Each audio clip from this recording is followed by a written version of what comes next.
Muy buenos días. Dios es bueno. Jesús viene pronto. Todo lo que estamos pasando es algo temporal. Quisiera orar con todos para que podamos entrar en este tiempo de la palabra. Gracias, Padre Celestial, porque tú eres bueno, porque para siempre es tu misericordia. Queremos interceder, Señor, esta mañana por nuestros hermanos en la fe que lo están pasando muy mal, que se han contagiado con el coronavirus, algunos que también están sufriendo de otras cosas. Pido, Señor, que obres en el cuerpo de cada uno. Pido, Señor, que se haga la voluntad tuya, que es buena, divina, perfecta y santa. Pido, Señor, que nos des la gracia para recibir tu voluntad como de la mano de un Padre bueno que desea lo mejor para nosotros. Pido, Señor, que des confianza a las personas que están enfrentando enfermedad. Pido, Señor, que puedas ayudarnos a nosotros que somos hijos de Dios a poder apoyar a esas personas con nuestras oraciones, a tenerles la compasión suficiente para orar siempre por ellos. Pido que los puedas levantar, Señor, y pido que su testimonio después sea aún más glorificante para ti. Gracias te damos por esta mañana de reunirnos. Pido que abras nuestros ojos para ver las maravillas de tu palabra. Pido que nos guíes. En el nombre de Jesús oramos. Amén. ¿Cuántos alguna vez han enfrentado o bien una persecución o bien una oposición a su vida cristiana? Seguramente varios. Saben, en la forma humana de responder, a veces uno quiere poner a otro en su lugar. Claro, tú no sabes porque nunca has experimentado, no has vivido lo que yo he vivido, no tienes la comunión que yo tengo con Dios. Y ese tipo de respuesta más bien aleja a la persona en vez de acercarlo. Dice la palabra que el siervo del Señor no debe ser contencioso. Según de Timoteo 2, 24 al 26. Sino amable para con todos, apto para enseñar, sufrido, que con mansedumbre corrija a los que se oponen, por si quizás Dios les conceda que se arrepientan para conocer la verdad y escapen del lazo del diablo en que están cautivos a voluntad de él. Dios desea que como siervos suyos seamos mansos para poder comunicar la verdad del Evangelio a las personas que se oponen, porque ellos se encuentran atrapados en el lazo del diablo. Hemos estado durante buen tiempo descansando del estudio de Hechos que comenzamos en marzo. Hemos hecho un estudio de Santiago, estamos haciendo también un estudio de cómo estudiar la Biblia que vamos a pasar para el tiempo de la noche. Y vamos a retomar el estudio de Hechos. Hoy día encontraremos cómo Pedro y Juan responden frente a una oposición del Evangelio. Estamos en el capítulo 4 de Hechos y para poder actualizarlos, ponerlos al día con el estudio que hemos estado llevando, quiero resumir lo que ha pasado hasta aquí. En el capítulo 1 encontramos a Jesús con sus discípulos en el Monte de los Olivos, donde les da la última comisión, la gran comisión, que dice ir por todo el mundo y prediquen el Evangelio. Luego les dice, esperen en Jerusalén hasta la promesa del Espíritu Santo. Y luego ven a Jesús que se asciende al cielo y es ya quitado de su vista. Luego al final del capítulo eligen a Matías para que él pueda reemplazar a Judas Iscariote. Luego en el capítulo 2 vemos a todos los judíos que están reunidos en Jerusalén por una fiesta y estando ahí en el día de Pentecostés viene el Espíritu Santo sobre los 120 que son discípulos de Jesucristo y ellos comienzan a hablar en lenguas y dan una señal a los judíos presentes de que Dios está haciendo algo. Esto ya no es una obra humana, es una obra divina. Pedro llega a predicar el Evangelio y 3,000 personas se convierten. Punto aparte, ¿se acuerdan cuando Moisés trajo la ley, bajó la ley hasta el pueblo? El pueblo de Dios, en vez de recibir la ley con gozo, ¿qué estaban haciendo? Estaban festejando y de forma mundana frente al becerro de oro. Y en ese día, cuando vino la ley, 3,000 personas tuvieron que ser matados por ellos apartarse del Dios verdadero.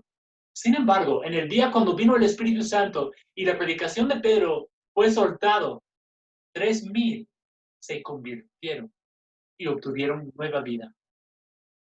La ley trae muerte, mas Jesucristo trae gracia, vida, salvación.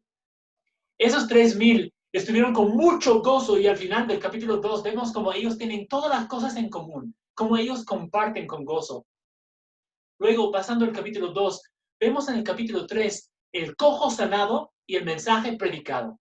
Pedro y Juan, camino al tiempo de oración a las 3 de la tarde, se encuentran con un hombre cojo de nacimiento, que les mira y le dice, por favor, limosna.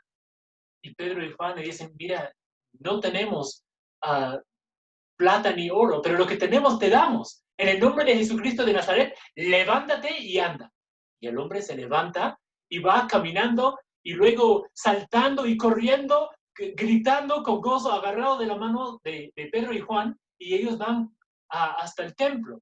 Obviamente, como se pueden imaginar, un grupo grande comienza a congregar y ellos ven y dicen, ¿no es ese el cojo que siempre pedía limosna? No, no puede ser, él es cojo. Pero mira, y en verdad sí lo es. Entonces, comienza a congregarse un grupo bien grande y las personas que eran encargadas de mantener la paz y el orden, ellos salen y observan lo que está pasando.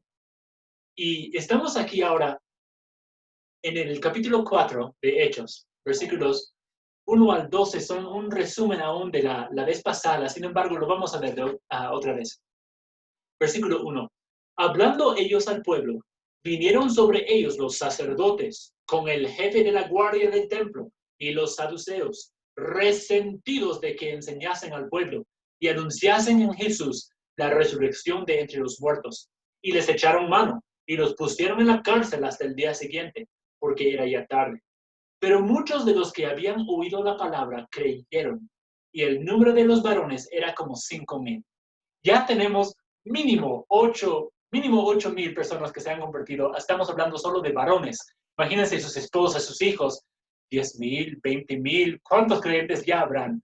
Sin embargo, donde Dios obra, Satanás también obra. Quisiera que veamos el grupo de personas que se han juntado para oponerse a la predicación del Evangelio. Tenemos aquí los líderes del templo. Ahí están los sacerdotes, como el jefe de la guardia del templo. Los sacerdotes, los que ofrecían sacrificios, el centro de la vida judía religiosa, eran personas influyentes. El jefe de la guardia del templo, encargado para mantener la paz, de administrar el templo, era un hombre bien serio. Los saduceos, personas que formaban parte de un grupo que surgió más o menos en los 400 años de silencio entre el último libro del Antiguo Testamento y el primer libro del Nuevo Testamento, donde no había revelación explícita de Dios. Y ellos mantenían su posición al apoyar y hacer transigencias con el gobierno romano. No era tanto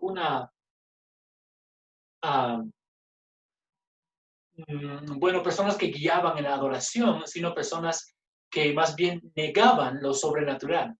Eran personas que no creían ni en ángeles ni la resurrección, y justo ellos están resentidos porque Pedro y Juan están predicando acerca de la resurrección de Jesús. Qué bendición enfrentarse con una persona resentida. Y ahí están ellos frente a esas personas resentidas y ellos toman a Pedro y Juan y los meten en la cárcel. Si se imaginan que a las 3 de la tarde era tiempo de oración, ellos llegaban justo a esa hora, luego la sanación del hombre, y luego ellos van saltando hasta el templo, y toda la gente que se congrega, y Pedro que otra vez aprovecha para predicar el evangelio, y ellos que llegan, ¿cuántas horas habrán pasado? 3 a 4, 5, 6, ya está llegando al día siguiente. Entonces ellos ya no tienen tiempo para hacer un juicio formal, así que dicen, no, ustedes están estorbando la paz, a la cárcel, ¡blah! Toda la noche. Jesús dijo, si me persiguen a mí, no se sorprendan si ustedes también son perseguidos. Y ellos tuvieron tiempo para orar y pasar toda la noche pensando al día siguiente qué vamos a decir. ¿Cómo vamos a responder frente a esa injusticia, verdad? Porque ellos solo estaban predicando la verdad. Cuando ellos al día siguiente fueron sacados, dice el versículo 5, aconteció al día siguiente que se reunieron en Jerusalén los gobernantes, los ancianos y los escribas, y el sumo sacerdote Anás y Caifás, y Juan y Alejandro, y todos los que eran de la familia de los sumos sacerdotes, y poniéndoles en medio, les preguntaron, ¿con qué potestad o en qué nombre habéis hecho vosotros esto? Cuando uno es hijo de Dios y desea testificar, desea compartir todo el gozo que hay en la salvación que trae Jesús, para todos los días con su antena arriba, esperando una oportunidad para compartir a Jesús. Y ahí están Pedro y Juan, y en primer lugar, en capítulo 2, ¿no? Donde el Espíritu Santo vino sobre ellos, y toda la gente dice, ¿qué es esto? Pedro dice, pues déjame decirles. Y luego pasando al capítulo 3, donde el hombre es sanado, el cojo sanado, luego la gente dice, ¿qué es esto? Y Pedro dice, déjame decirles. Ahora capítulo 4, ¿creen que va a dejar pasar una oportunidad para testificar de su Jesús? No lo creas. Pedro está tan emocionado y él comienza predicando. Hermano, ¿usted aprovecha las oportunidades que tiene para testificar? Dios nos da, en verdad, todos los días oportunidad para testificar. Y usted dice, pero yo apenas salgo de mi casa a la bodega de la esquina para comprar mi pan. Pues, ¿le compartes a la casera del pan? Hay que compartir el evangelio. Dios nos da oportunidad todos los días. Y Pedro aquí abre su boca. Versículo 8. ¿Quieren saber en qué nombre, en qué autoridad hago esto? Pues déjame decirles. Versículo 8. Entonces Pedro, lleno del Espíritu Santo, les dijo, gobernantes del pueblo y ancianos de Israel, puesto que hoy se nos interroga acerca del beneficio hecho a un hombre enfermo, de qué manera éste haya sido sanado, sea notorio a todos vosotros y a todo el pueblo de Israel, que en el nombre de Jesucristo de Nazaret, a quien vosotros crucificasteis y a quien Dios resucitó de los muertos, por este nombre, por este hombre, por él, este hombre está en vuestra presencia sano. Este Jesús es la piedra reprobada por vosotros, los edificadores, la cual ha venido a ser cabeza del ángulo, y en ningún otro hay salvación, porque no hay otro nombre bajo el cielo dado a los hombres en que podamos ser salvos. Un siervo del Señor que es fiel aprovecha las oportunidades para compartir el evangelio. Y ellos que eran el Sanedrín, es el nombre propio para ellos, un grupo de 70 personas que se encargaban de la vida religiosa de Israel. Y ellos justamente habían rechazado a su Mesías. Y Pedro les dice, ¿quieren saber en qué nombre nosotros hacemos esto? Imagínense, ellos están en un tipo de juicio. Ahí están todos los acusadores, los 70, frente a Pedro y Juan. Y ellos, los dos apóstoles, dicen, ¿quieren saber en qué nombre hemos hecho esta sanación? Pues déjame decirles, en el nombre de Jesucristo de Nazaret. ¿Se acuerdan de él? Es el mismo que ustedes han crucificado, siendo él el Hijo de Dios. Y por un momento, los acusados llegaron a ser los jueces, condenando a los mismos que habían condenado a Jesús. Y ellos, siendo, imagínense, pescadores, frente a todos los líderes religiosos, y ellos no tienen pelos en la lengua para hablar de su Jesús. Algo, según el mundo, algo muy improbable, algo casi imposible. ¿Cómo así estas personas pueden hablar con tanta valentía? Pero ¿saben lo que les daba valentía? Conocer a Jesús. Jesús da valentía a los suyos. Si tú quieres ser un testigo fiel, si tú quieres poder responder bien, responder correctamente frente a la oposición, tienes que conocer a Jesús. Pedro y Juan, aún frente a ellos, frente a las personas que habían condenado a Jesucristo, les tenían tanta compasión como para decirles, ese Jesús que ustedes han crucificado ha venido a ser cabeza del ángulo. Y en Él hay salvación. Todavía para ustedes que lo han crucificado, hay salvación. Hay posibilidad de que sean salvos. Tienen que recibirlo. Tienen que creer en Él de todo corazón. Y a usted, amigo, que puede estar mirando, que tal vez no conoce a Jesucristo, pues le digo, en ningún otro hay salvación. Algún día, de alguna forma, usted se va a morir. ¿Y después qué? Se va a enfrentar con el juicio. Y frente a Dios, ¿qué le puede decir? Si Dios te preguntara, ¿por qué yo te debo dejar entrar a mi cielo? ¿Qué le podrías decir? Bueno, Dios, tú sabes, si tienes compasión, me dejarás entrar, si no, no. Algunos dicen. Bueno, Dios, he sido bastante buena persona comparado con otros. Algunos dicen. Lo cierto es que Dios desea que todos sean salvos. Sin embargo, el gran problema nuestro es que hemos comenzado la vida como pecadores. Y por ser pecadores, cometemos pecado. Y el pecado nos aleja de Dios, porque el pecado es romper las leyes de Dios. Y a una persona infractora, Dios no puede simplemente pasar por alto su pecado y así recibirle en su gloria. El pecado se tiene que pagar. Y dice la palabra que la paga del pecado es muerte. Todo el mundo por igual ha sido condenado por no creer en el nombre del Hijo de Dios. Y Jesucristo, desde el cielo, ha venido siendo Dios mismo en la carne. Y Él vivió la vida que usted y yo jamás podíamos vivir.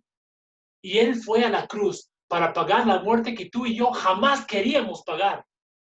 Y tampoco podíamos. Y Él pagó la deuda nuestra. Y además Dios lo resucitó de los muertos, comprobando que era el Hijo de Dios. Y esa resurrección fue el sello de aprobación de Dios, diciendo, yo estoy contento con ese pago que Jesús tú has hecho. Y todos los que estamos también contentos, satisfechos con el pago de Jesús y lo aplicamos a nuestra vida, somos perdonados, limpiados. Llegamos a estar en una relación con Dios, reconciliados, restaurados. Y llegamos a obtener vida eterna. Sin embargo, debes saber que en ningún otro hay salvación. No hay otro camino. Jesús dijo, yo soy el camino y la verdad y la vida. Nadie viene al Padre sino por mí. Aparte de Jesucristo, usted no va a llegar al cielo, por más buena persona que se crea. La única forma es por la fe en Jesucristo. Y Pedro y Juan, aún frente a las personas que se oponían a ellos, la persona que lo había metido en el calabozo toda la noche, sin que ellos pudieran presentar una defensa, tuvieron la compasión y el amor para compartirles de Jesucristo, para que ellos fueran salvos. Un siervo del Señor, aún frente a la oposición, por cuanto conoce a Jesucristo, comparte la palabra con valentía y compasión. Pero tienes que conocer a Jesús. No solamente conocer a Jesús. Para poder responder correctamente frente a los que se oponen al Evangelio, vamos a ver también versículos 13 y 4, lo que hicieron los apóstoles. Dice, entonces viendo el denuedo de Pedro y de Juan, y sabiendo que eran hombres sin letras y del vulgo, se maravillaban y les reconocían que habían estado con Jesús. Y viendo al hombre que había sido sanado, que estaba en pie con ellos, no podían decir nada en contra. Para que tú puedas responder correctamente frente a la oposición, tienes que pasar tiempo con tu Jesús. No basta solamente conocer a tu Jesús. Decir, ya soy salvo. Tienes que llegar a conocer a ese Salvador, pasando tiempo con Él. Cuando un cristiano se mete en la palabra, dice la palabra que es transformado de gloria en gloria. Dice la palabra que hemos sido predestinados para ser conformes a la estatura de la imagen de Jesucristo. Dios quiere que otros vean a Jesucristo en nosotros. ¿Y cómo va a pasar? Al nosotros pasar tiempo con Él. ¿Cómo le va, cristiano? ¿Usted pasa tiempo con su Jesús? ¿Está orando todos los días para que Dios le quite esa imagen de Adán y lo reemplace con la imagen de Jesucristo? ¿Pasa usted tiempo en la palabra? ¿Disfruta su tiempo en la palabra? No solo leyendo, sino meditando, estudiando, buscando cómo llevar a la práctica, a la aplicación. Porque caso contrario, por más que usted conozca a Jesús, otros no le van a reconocer que usted ha estado con Jesús. Más bien, va a quedar un cristiano impotente, un cristiano sin poder para responder a la oposición y para testificar de tu Jesús. El mundo te mirará y te menospreciará, tal como han hecho aquí. Mira, dice que viendo a Pedro y Juan, sabían que eran hombres sin letras y del vulgo. Y no es la idea que ellos eran unos analfabetas, sino la idea es, ellos no habían pasado por los colegios rabínicos, las escuelas rabínicas, para obtener todo el conocimiento que ellos, los 70, habían obtenido. Y dicen, no, estos. Pero ¿sabe qué? Aún frente al menosprecio, no debe hacerte sentir mal. ¿Por qué? Dios no te ha elegido para salvación por tu sabiduría, por tu belleza, por tu inteligencia, por tu poder. Dios te ha elegido por todo lo contrario. Acompáñeme, por favor, a 1 Corintios, capítulo 1.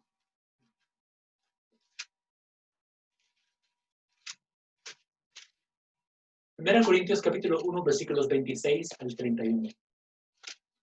Dice, pues mirad, hermanos, vuestra vocación, que no sois muchos sabios según la carne, ni muchos poderosos, ni muchos nobles, sino que lo necio del mundo escogió Dios para avergonzar a los sabios, y lo débil del mundo escogió Dios para avergonzar a lo fuerte, y lo vil del mundo, y lo menospreciado escogió Dios, y lo que no es, para deshacer lo que es, a fin de que nadie se jacte en su presencia.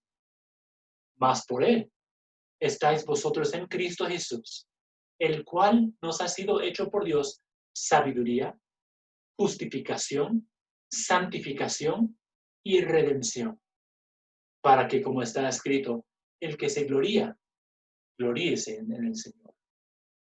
¿Por qué no nos sentimos mal cuando el mundo trata de humillarnos? Cuando el mundo se opone a lo que creemos. Porque nosotros, en Jesucristo, no somos un nada. En Jesucristo, ¿qué somos? Santos, justos, apreciados, amados. Dios es lo máximo. Dios elige justamente lo opuesto de la lógica humana para confundir la sabiduría humana. Dios tomó a dos pescadores, los transformó, los hizo la justicia de Dios, les dio valentía para hablar y ellos, viéndolos a ellos, aún menospreciándolos, mirándolos desde turbante hasta ojotas, y le dijeron, no, estos ¿qué nos van a enseñar? Y ellos fueron confundidos por esos dos apóstoles. No pudieron decir nada. Dios sabe hacer su obra y Dios elige a lo que uno menos esperaría para hacer grandes obras. Hermano, has sido escogido de Dios para testificar de Él. ¿Cómo lo puedes hacer? En primer lugar, conociendo a Jesucristo. Y dos, pasando tiempo con Jesucristo. Mientras más tiempo pasas con Él, Dios te va transformando. Interesantemente, cuando Jesús llamó a los discípulos, Él dijo, venid en pos de mí y yo os haré pescadores de hombres. ¿Cómo uno llega a ser pescador de hombres? ¿Es que uno mismo se esfuerza para ser pescador de hombres? Según el versículo, al venir en pos de Jesús, Él nos convierte en pescadores de hombres. Mira lo que pasaba con Pedro. Desde antes, cuando él negó a Jesús 3 veces, donde él se escapó, donde él se fue a pescar después de la resurrección de Jesús por vergüenza, y Jesús lo fue a buscar. Y luego Pedro, en verdad, iba en pos de Jesús, y Jesús lo convirtió en pescador de hombres.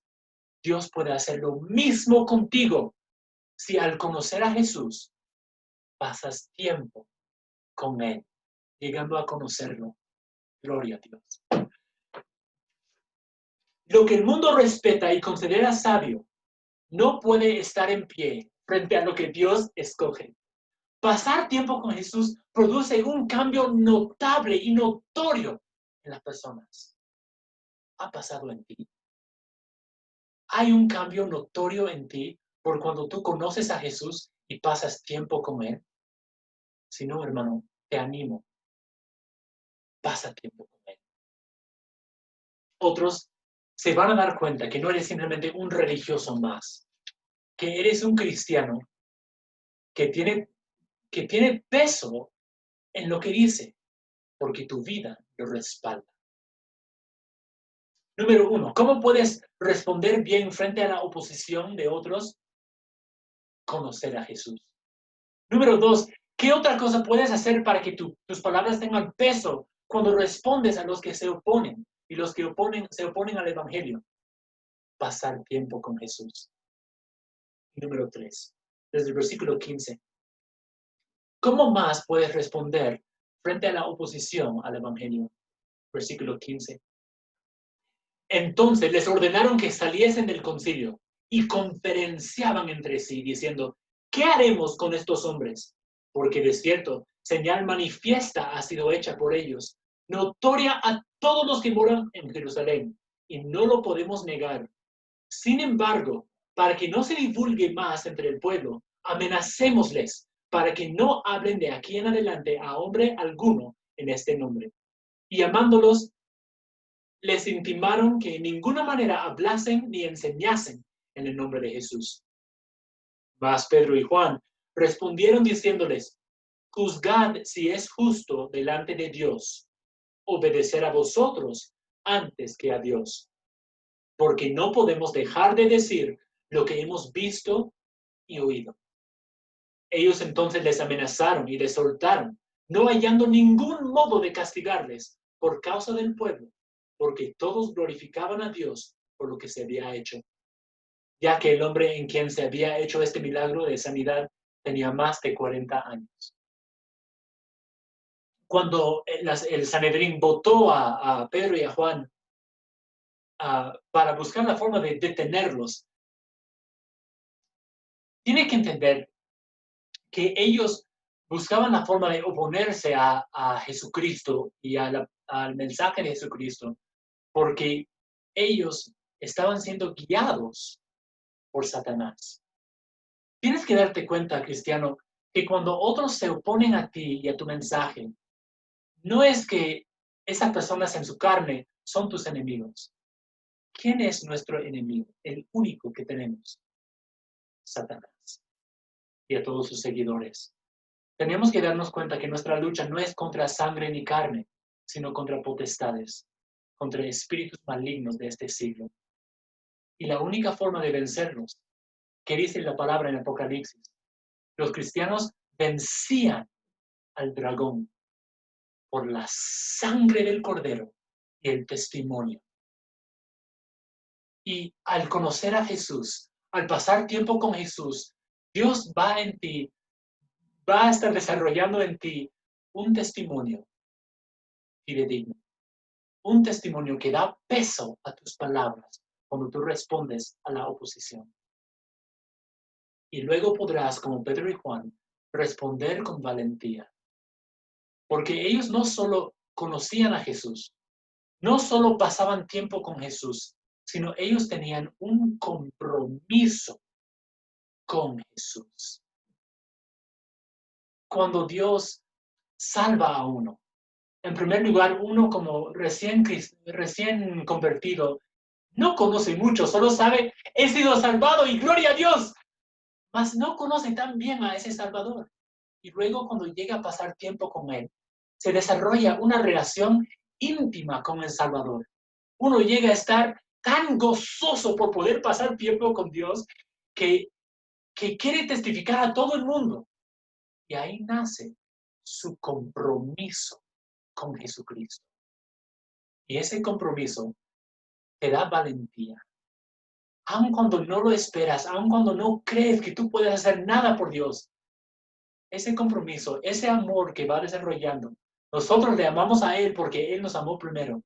Ese amor nos lleva a compartir la palabra con valentía. Y es justamente lo que hicieron Pedro y Juan. Ellos querían aplastar todo el movimiento cristiano. Ellos querían borrar de la historia el nombre Jesús. Sin embargo, Cristo había prometido, sobre esta roca edificaré mi iglesia y las puertas del infierno no prevalecerán. Aquí vemos a Pedro y Juan marchando contra las puertas del infierno y las puertas están queriendo detenerlos, pero no pueden resistir. Las promesas de Cristo siempre se cumplen. Gloria a Dios. Versículo 18, ellos dicen, te prohibimos que hables otra vez en el nombre de Jesucristo. 19. Mas Pedro y Juan respondieron diciéndoles, juzgad si es justo delante de Dios obedecer a vosotros antes que a Dios, porque no podemos dejar de decir lo que hemos visto y oído. ¿Qué debe hacer un cristiano frente a una oposición que viene de una autoridad mayor? Ellos, a propósito, estaban en contra del nombre de Jesús y del mensaje de Jesús. No tanto así el gobierno de hoy. Si nosotros como cristianos enfrentamos una oposición a podernos reunir, por decir, no es porque el gobierno esté en contra de Jesucristo. Entonces, como cristianos, ¿qué podemos hacer? Tal vez si nosotros con valentía, con humildad, con amor, nos acercamos a alguna autoridad nuestra y dijéramos, con todo el respeto que usted se merece, yo soy siervo de Dios y se nos manda a reunirnos como cristianos. Queremos respetar en todo lo que usted nos manda para tener todas las precauciones necesarias. Y entendemos que los días domingo no podemos reunirnos. Estamos dispuestos a someternos. Hasta cambiaríamos de día. Nos reunimos los sábados, los martes, lo que fuera. Si usted dice que no podemos estar adentro de un local, buscamos un campo y ahí estamos afuera. Pero estaría bien que hiciéramos eso, porque necesitamos predicar a Jesús, necesitamos reunirnos, necesitamos obedecer a Dios. Y no es decir que ellos se pusieron rebeldes y condenaron a los que los estaban acusando. Ellos le pusieron la pregunta, ¿les parece que está bien que obedezcamos a ustedes más que a Dios, antes que a Dios?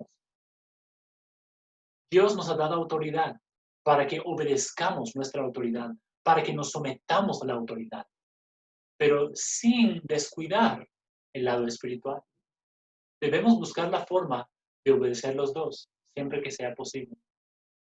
Y si la autoridad humana nos prohibiera hablar de Jesús, pues tenemos que obedecer a Dios más que a los hombres. ¿Saben? Hay dos tipos de valentía. La valentía que echa fuera toda preocupación. La valentía ingenua que abandona toda precaución. y echan de cabeza a la pileta. ¡Plah! No se dan cuenta que hay. Esa no es la valentía que tuvieron Pedro y Juan. Ellos tuvieron una valentía informada. Ellos bien sabían lo que el Sanedrín podía hacerles. Ellos ya habían pasado la noche en el calabozo. Ellos se enfrentaron a ese peligro con todo el conocimiento de lo que les podía pasar. Y ellos, sin embargo, hablaron con valentía. Ellos hablaron con valentía frente a esa oposición, conociendo lo que les podía pasar. A veces, como cristianos, tenemos demasiado temor lo que nos puede pasar humanamente hablando.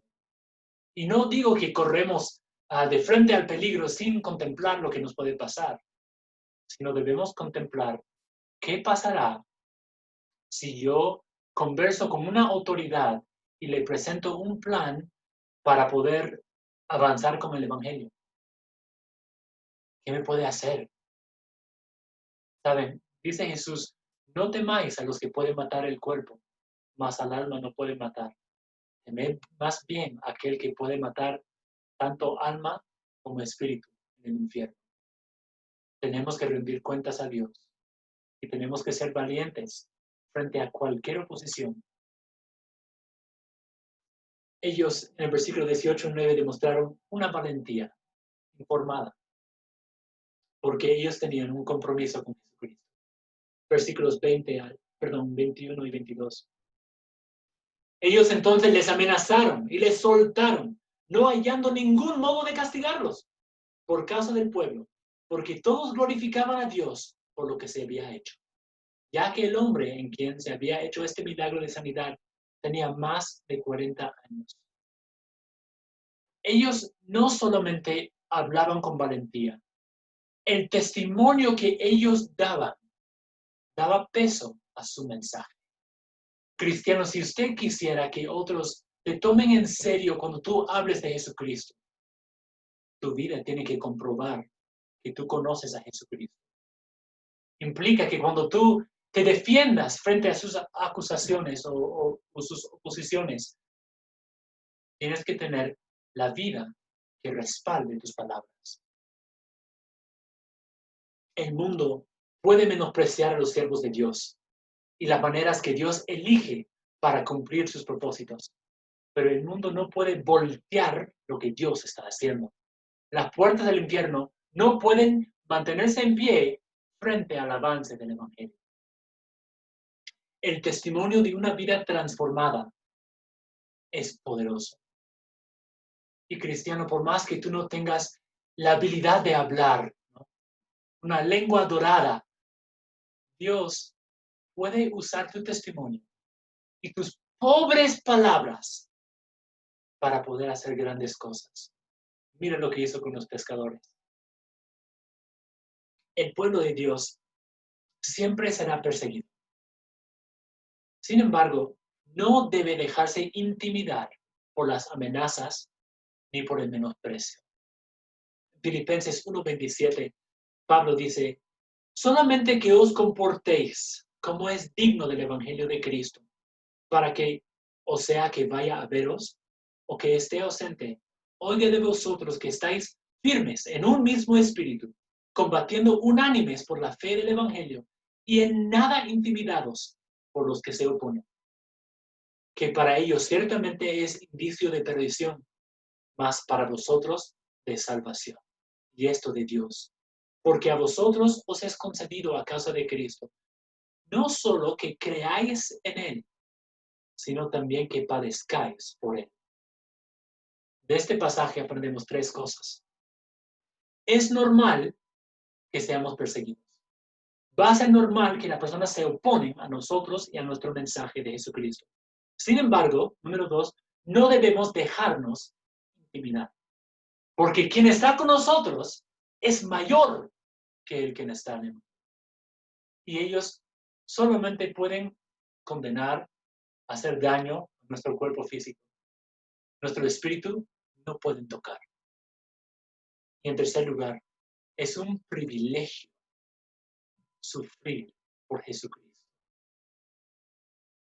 Quizás dices, Mira, hasta ahora lo único que he sufrido en cuanto a oposición o persecución es que me han dicho cucufato, que claro, no es tan fuerte, ¿no? Me dicen, otra vez con eso de Jesucristo. Eso no es persecución.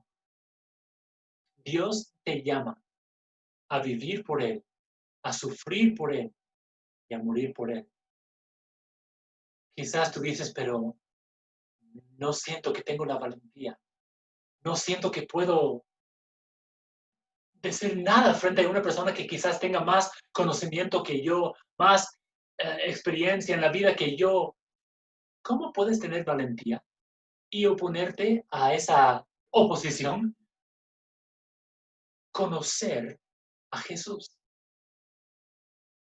Pasar tiempo con Jesús. Estar comprometido con Jesús. Si los pescadores lo pudieron hacer, tú también lo puedes hacer. Que Dios nos dé la valentía para enfrentar esa oposición, ya que es inevitable. Tarde o temprano va a venir, pero Dios nos ha dado las herramientas.